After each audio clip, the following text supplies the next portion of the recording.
নমস্কার প্রিয় দর্শক বন্ধুরা, তোমাদের সামনে নিয়ে উপস্থিত হলাম নতুন একটি রেসিপি। আজকের রেসিপি মোচার ঘন্ট।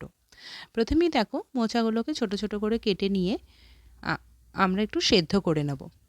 প্রেশার কুকারে 2-3টে সিটি দিয়ে নেবে এবং একটা আলুকে ছোট ছোট করে কেটে নিয়ে আলুটাকেও সেদ্ধ করে নেবে। দেখো, সেদ্ধ করার পরে এরকম মোচা আর আলুটাকে দেখতে লাগছে। খুব ভালো করে সেদ্ধ করবে যাতে নরম হয়ে যায় একদম। তারপরে তোমরা কড়াইয়ের মধ্যে তেল গরম করতে বসিয়ে দেবে। তেলটা যখন কড়াইয়ে দেখবে গরম হয়ে আসছে, তোমরা 2টো শুকনো লঙ্কা দিয়ে দেবে। লঙ্কাগুলো যখন দেখবে একটু কালো কালো হয়ে আসছে, 3-4টে এলাচ আর একটু জিরে গুঁড়ো দিয়ে নেবে।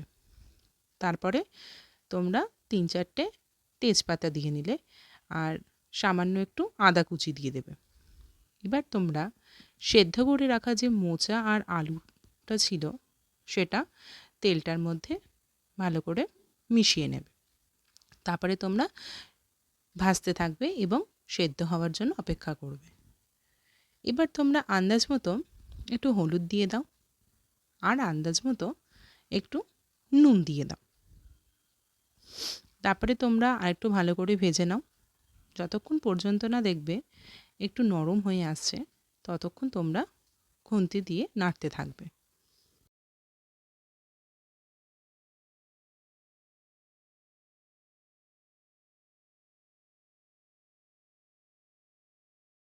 আর যখন দেখবে হালকা একটু ভাজা ভাজা হয়ে এসছে, তোমরা ওপর দিয়ে 6-7টা কিশমিশ ছড়িয়ে দেবে। কিশমিশের জন্য মোচার ঘন্টের টেস্টটা কিন্তু অপূর্ব লাগে আরও।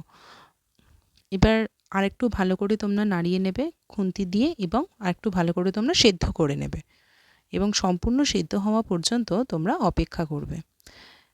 তোমরা বাড়িতে এই রেসিপিটি কিন্তু অবশ্যই ট্রাই করো। রেসিপিটি ট্রাই করে আমাকে জানিও তোমাদের কেমন লাগলো খেতে।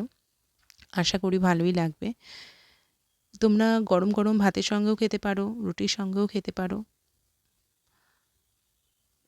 এবার দেখো আস্তে আস্তে কেমন কি সুন্দর দেখো সেদ্ধ হয়ে আসছে মোচাটা।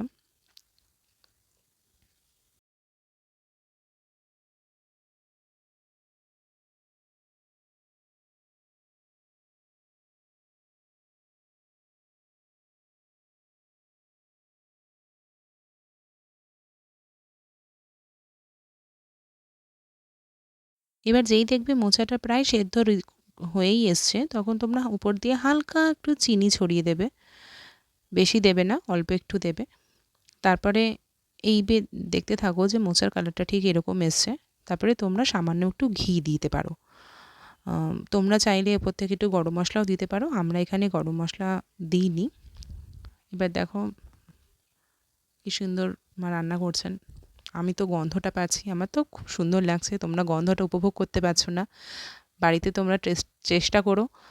তোমরাও আশা করি রান্না করতে করতে গন্ধটা উপভোগ করতে পারবে। এবার আমাদের মোচার ঘন্ট প্রায় রেডি হয়েই এসছে। এবার ওপর দিয়ে একটু কাজু কিশমিশ আর তেজপাতা ছড়িয়ে তোমরা সার্ভ করো। থ্যাংক ইউ বন্ধুরা। আমাদের চ্যানেলটিকে সাবস্ক্রাইব করো। আমার মায়ের রান্না করা রেসিপি কেমন লাগছে আমাকে অবশ্যই জানিও। Thank you.